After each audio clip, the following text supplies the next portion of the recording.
Welcome to the Business Spotlight series. My name is Kay Cote. I am your podcast host here in Central Texas at Action Coach. And today I have Roger Pecina, CEO and co-founder of eVehicles on the show as my guest. So today we're going to be talking about his business, his journey to business ownership, challenges, best practices, and share a sneak peek to what it's really like to build and operate a business.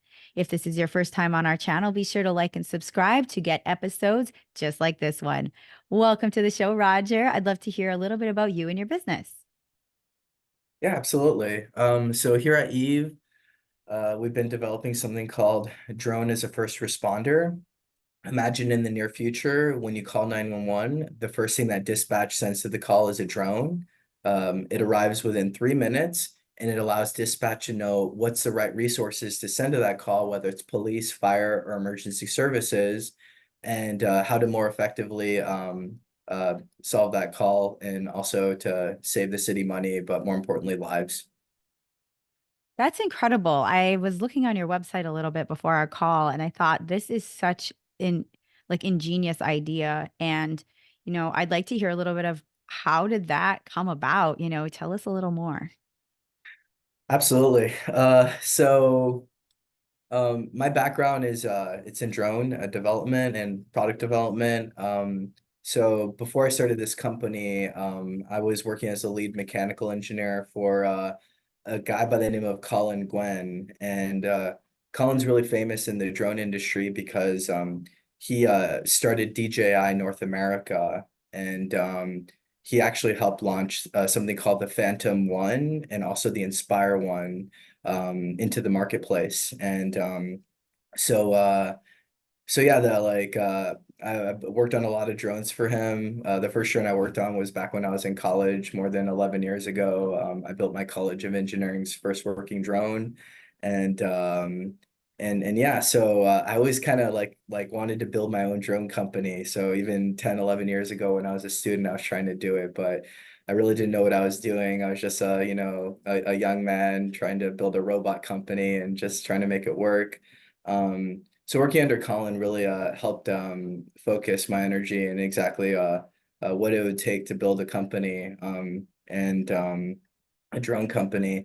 We were actually working on a different drone. It was a delivery drone, and it was called the Skyrunner. And I was really passionate about it. I really wanted to deliver that Happy Meal to your front door and the Chipotle burrito. Um, the thing is, there's a lot of work that goes into a drone delivery company, and you definitely need to have a lot of capital to be able to do it properly. It's one of the reasons why companies like Amazon and Google and Zipline are entering into that space.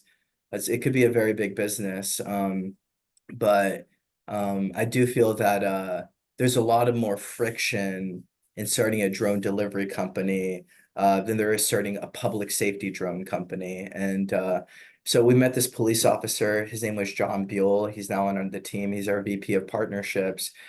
And him and our old boss, Colin, like they're actually friends. So a lot of people don't know this, but the first police station in America that was using DJI drones, and DJI is like the market leader in consumer enterprise drones. They have something like 70% market share. So like 3 out of every 4 drones sold in the world are DJIs. Is kind of insane. Um, but yeah, so like Colin being the CEO of DJI North America, John, who works at APD at the time, really wanted to use that new technology. So APD was really early in using drone technology. Like I said, they might have been the very first police station in the country using drone technology. And so I meet John. This was a couple of years ago, working on the delivery drone. We were also working on this other little drone that we were working on for the Department of Defense through a hackathon that we won. It was called the Crow with a C. Remember that name, it's going to come up later. And yeah, John was just telling us of how bad 911 wait response times were getting in Austin. I'm actually from here. I grew up here, been here since the Reagan administration. And Austin used to be such a safe city. Like my parents would leave the front door unlocked, our car unlocked, nothing would get stolen. We probably had maybe one homicide every 2 weeks, maybe once a month sometimes. There was very, very little violent crime in the city. Now there's a homicide every day, and it's just that the city's really changed. We're now the 10th largest city in America, Austin is, and Mhm.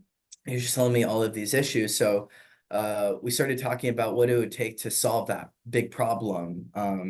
And it was going to be a drone. John had been in the drone space for like 10 years, and he was kind of describing what he felt the drone for public safety should be. And we talked a lot of his insights and, stories to be able to design the Crow. We renamed it with a Q now. And yeah, that's kind of like how the business got started. We're deploying with our first police station in South Austin in the city of Bee Cave this summer. So this summer, around July, August, if you call 911 in Bee Cave and you're on the road, they're sending a drone, which is kind of cool. That is incredible. I think that can just like give so much information back to the police station on, what happened and get people to safety and like really help the community. So I'm really excited to like see where that goes. You mentioned you have, some people on your team. I'd love to hear who are some of your teammates. You have employees right now, or Yeah, yeah, what's that look like? absolutely. So as of right now, we are 8 full-timers, and then we have about 5 part-timers. And we're hiring right now, actually. We're trying to get more engineers in the building. Um, so the team was started with me. It all started like with this drone I was working on for a UT, and it was a hydrogen fuel cell drone that they wanted to test a new technology on how the hydrogen was made for Army research labs. And during that effort, I was able to land a partnership with UT and get an office space on JJ Pickle, and we did a standard research agreement where we provide funding. They give us an intern. We were able to use their offices and everything. So that started, and I met Dan, my co-founder, and my first co-founder, and he actually worked for Colin as well, but in another company called Gel Blaster, the toy water gun company, and like me and another employee of Gwen Partners, which was Gwen's robotics consulting firm where I worked as the lead mechanical engineer. Uh, Summer of 2020, we actually designed the first Gel Blaster Surge for Kickstarter. It was like 3D printed on my dining room table back then in June, July. Um, and Dan was like one of the head of the sales team there at Gel Blaster, and we had kind of heard about each other, and like during one of Colin's mixers where he likes to have all his startups, like different people meet, and like he's like, oh hey, I heard you did the Gel Blaster Surge with Eric Davis, and I was like, yeah, that was me. And yeah, we kind of hit it off. He came to the office at UT. He was like, what are you working on here? And I kind of sold him the future. I was like, drone delivery, this and that, and one day you're gonna call like whatever, and like it's gonna get delivered to your front door within 5 to 10 minutes. And I was like really passionate, really believed in that future. And Dan was like, how do I join this? And I kind of told him, I was like, yo man, like I'm trying to fundraise right now, finishing the product. If you can help me with the fundraising, that'd be great. So that was basically how we started working together, and we just started like basically raising funding, finishing the engineering. We got more engineers on the team. We got Nico, who's now our CTO. Originally, he was our lead robotics engineer, a really brilliant engineer. He actually got his 2 master's degree, one from a university in France, where he's originally from, and another one from UT Austin. He actually worked in the same lab where Apptronics, the bipedal robotics company, got started. And in fact, one of his professor, Luis Sentis, Dr. Sentis, he's one of the co-founders of that company. So Nico was like, he got bit by the robot bug early, just like myself. So really passionate about it. Like ours was like flying robots. His was more bipedal. Honestly, Mhm. bipedal robotics is way more difficult than drones, at least in my opinion. Um, but yeah, no, so Nico joined, Mustafa, who's now our COO, he was an engineer as well. He had a background in the Navy, nuclear Navy, once had like 150 people report to him on some aircraft carrier. So like at one point in time, we were like, you know what, he would be a good COO because like he knows how to manage more than 100 people. No one here has ever managed more than 100 people, let me tell you. So Mustafa took that role, and then we also have Marcos, who's our chief strategy officer. He's also a co-founder. Um, he basically runs like the defense side of our business, where we're getting grants from the Air Force, from the Navy, from the Army. We actually got a grant from the Air Force through AFWorks to design a drone for the American warfighter. Really great grant. We're going to be kicking off that effort this next month. And then John Buell joined the team. He's the police officer who I mentioned started the drone department at APD. He's our vice president of partnerships, and he works with Dan. He's basically helping bring in the police stations, in the sense of like on our customer waiting list. And and then yeah, we have a bunch of part-timers, engineers helping us out with like our technology and whatnot. And we have like UT interns as well. And it's just it's yeah, like I said, it's about like 12 of us, and just working really hard to build this future that we all believe in. That is very cool. I like how that team formulated, just that organic growth. And tell me Yeah. a little bit about your role. What do you do in the company on the day to day? So yeah, I like to build drones. Like I said, the drone bug bit me pretty early. I'm really happy when I'm working on a drone. It's like I feel like when I'm most like it's like a pig in mud, if you will.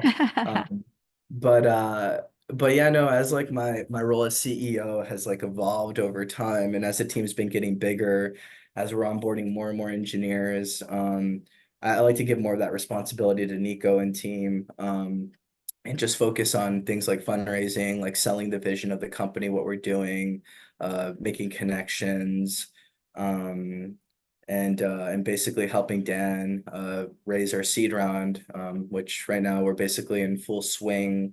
We're trying to get our lead VC. We're trying to raise about $6 million dollars right now, Hmm. and our pre-seed was incredibly successful. Capital Factory actually gave us our first investment on our pre-seed safe note, Hmm. and we just wrapped that up this month actually, and it's been really great. We actually were able to get a couple of Silicon Valley VCs on our cap table, and that's really helped us a lot, in the sense of getting us introductions for our next round of funding. It seems like you're having a lot of success when it comes to marketing for even just like gathering the seed money and doing the Kickstarters. I like to dive into a little about your marketing, which is Mhm. so vital to businesses. So how did you find success in the marketing for your seed money? Yeah, so like in terms of like getting a solid pitch deck, like the business is like the business idea is good. And like honestly, like it's never been like oh man, I don't think that's gonna work. Like, a robot showing up to a 911 call in 3 minutes, that doesn't sound like the future. Like everyone's pretty much on the same page. This is gonna happen. So really it's the execution, the technology, navigating the regulations. Hmm. Because we operate with the FAA, we have to basically check off a bunch of boxes for our drone. Like it needs to have a parachute because we're flying over people. We're Hmm. trying to become something called a Category 3 aircraft, which means when the drone loses power and the parachute deploys, the amount of energy it deposits on the ground when it makes it to the ground level needs to be less than 24 foot-pounds of energy. So things like that, like Hmm. basically just trying to make sure we check all the boxes. Um, and in a sense, so it's a very exciting business, but it's also very difficult. In fact, before I left Colin's operation, the founder of DJI North America, he looked at me in the eyes as I was leaving his organization. He was like, Roger, drones are hard. Oh. And I was like, yeah, Colin, I've been building drones for 10 years. I think I know a little something about the drones. So they're really difficult, let me tell you. Like there's just so many dimensions into things that go into that. So we built the drone and we built our station and we built the cloud like fleet management that's managing the drones, managing the stations. I Hmm. mean, it's a technology heavy company, and Mm-hmm. for that reason it's taken a lot of capital to get to Mm-hmm. this point. I mean, we're not necessarily doing a SaaS mobile app like on like iOS or like on Android or something. Like, Mm-hmm. we couldn't knock out this technology over a weekend just because it's really difficult. So it took Mm-hmm. time to get to this point, but we have an MVP product, and we're really excited to deploy with our first customer in Bee Cave. But Mm-hmm. um but yeah, no, it's definitely been a journey to get to this point for sure. Yes, for sure. Do you have any like competition currently, or what's that look like for you? Yeah, we have one competitor that's very similar to us, out of New York. Mm-hmm. The company's called Aerodome, and yeah, like different philosophies on how to get to the final solution, for sure. Um, they're focusing more on their fleet management platform. They Mm-hmm. haven't actually built their own drone and station. They actually contracted that out to another company. I definitely believe in the full stack solution. I think like companies like Apple have really like shown that to be a value add, where you develop the hardware, the software, and the ecosystem on which that product works is usually a very great customer experience.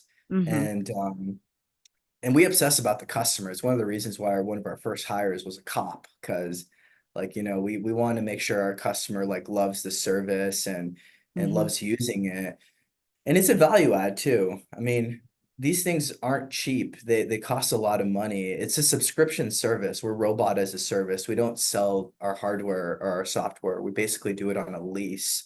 Okay. Um, and the reason we do that is so we can improve the technology, because the technology is always, it needs to be on edge. It needs to be getting better. Yeah. Like John has told us stories about how like every generation of drone platform technology that APD has bought is like sitting in some closet in some building, uh, because it's like no one here is running a Dell Pentium 4 processor with Windows XP anymore. Like everyone's on the current, like, Yeah. platform. So the ability to be improving the technology is really important to us, because we feel like that is going to improve the customer experience by quite a bit. Mm-hmm. And yeah, so in a sense, we really want to make sure that the drone is always the best in class in drone as Mm-hmm. a first responder. And we think about things like that. And the way you're best in class is, you're basically, all your customers are asking for more, and like you have a line out the door, wanting to use the product and service. So so yeah, and that's like why we think we're going to beat our competition. Mm-hmm. um, we definitely think in Texas we're very, very solid with the network we have. Like John pretty much trained nearly every police station in Texas on drone education. Okay. Um, and for that reason, we already have interest in Houston, San Antonio, Mm-hmm. Dallas. Like, this is going to be a very, like, obviously we want Austin first. But once like the technology is working, rolling it out for statewide, like, it's only going to take us a couple of years. Mm-hmm. But I seriously believe that if we have a solid foundation here in Texas, we're gonna have a great business, and obviously we'll expand outside of the great Lone Star State. But I'm sorry, excuse me, four of the 10 largest cities in America today are in Texas. Like, you have Mm-hmm. Houston, you got San Antonio, you got Dallas, and you got Austin at number 10. So if you are the market leader in Texas, you are probably the market leader like in the country, likely. That's very true. And I'd love to learn, how are you reaching, like, who are your ideal clients? You mentioned police officers. And how are you reaching them? Like, how are you getting the word out about your business? Yeah, so like I said, like John is like really well known in the industry. It's exposure and getting into police stations, believe it or not, there's not a lot of friction there. Like Okay.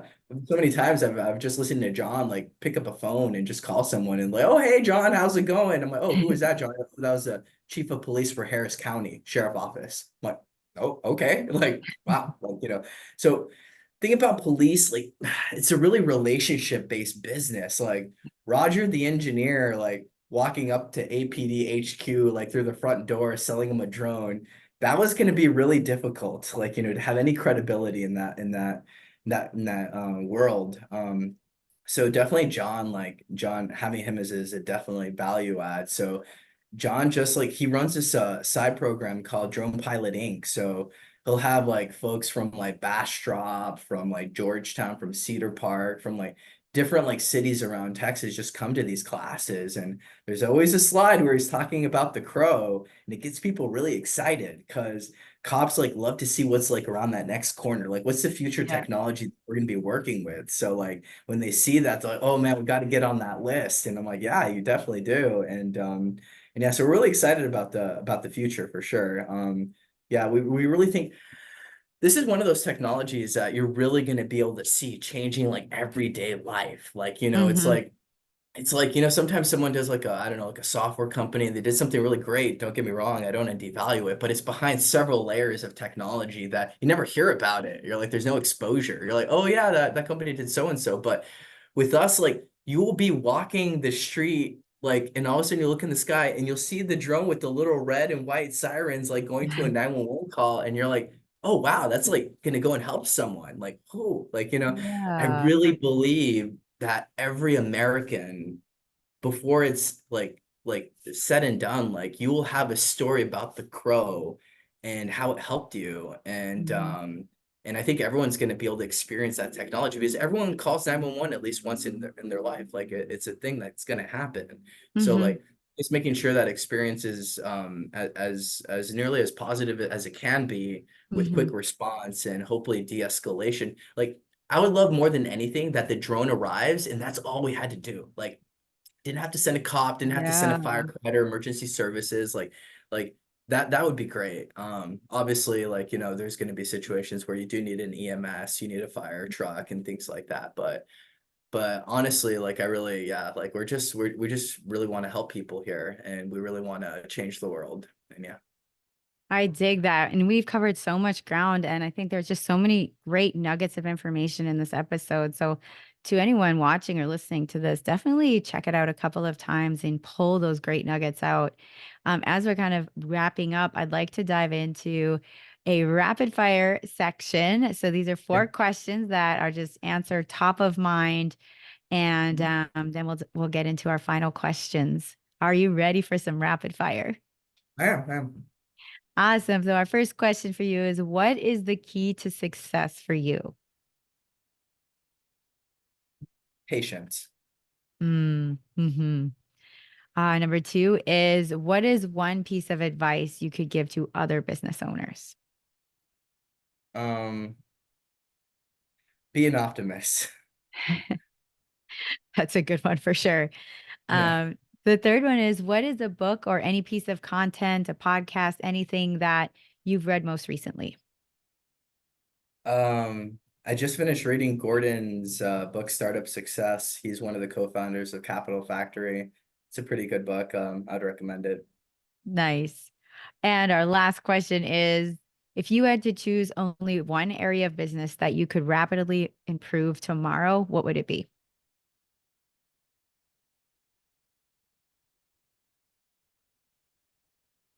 Business. I'd say communication. Like usually I feel like communication is so important in a business. Everyone being on the same page.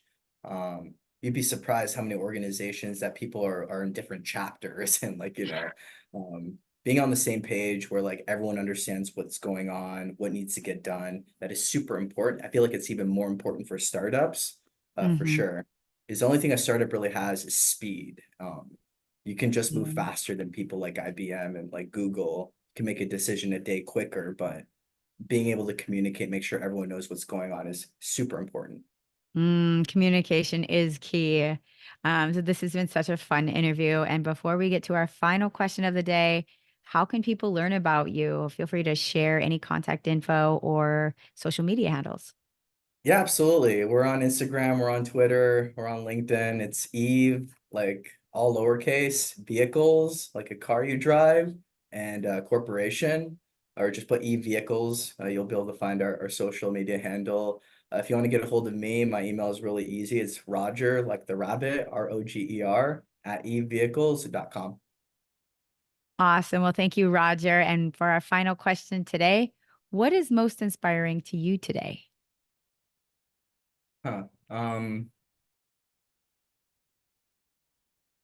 How people really believe in things. I think so like on Mondays I have a short 10-minute one-on-one with everyone on my leadership team that runs the company. And 2023 was a rough year for us. I'm not gonna lie. 2024 has been great. I think it's because it's the year of the dragon. I was born in 1988. It's a good year for us.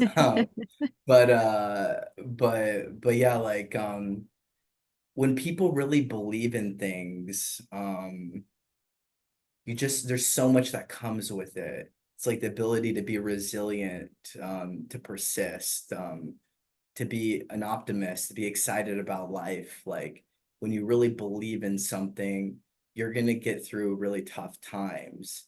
If you don't believe in something, the moment the going gets tough, you're gonna check out and leave. So I think it's really important to believe in something for sure. That's so powerful. Well, Roger, this has been an incredible conversation. Thank you so much for taking the time to be on the show today. Thank you so much, Kay. I appreciate it.